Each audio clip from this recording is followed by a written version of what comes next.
Welcome to our channel. Today we how to use Google Tag Manager for tracking, detailed guide step by step clearly. Open your web browser and navigate to the Google Tag Manager website. Log in with your Google account credentials.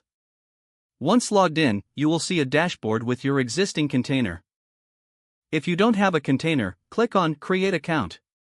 Fill in your account name and select your country. Next, enter the container name that corresponds to your website. Choose where to use this container, selecting Web for a website. Click Create and agree to the terms of service. You will be directed to a setup page where you can see your container snippet. Copy the provided JavaScript code. Now, open your website's HTML in a code editor. Paste the code into the head section of your HTML. Next, you will also need to paste the second part of the code right after the opening body tag.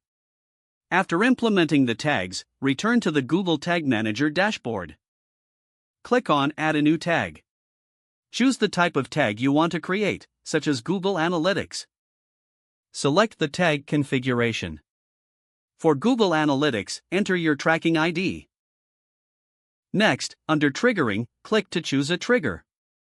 If you want to track all pages, select All Pages as your trigger. After setting up your tag, click Save. To test your tag, use the Preview mode in Google Tag Manager.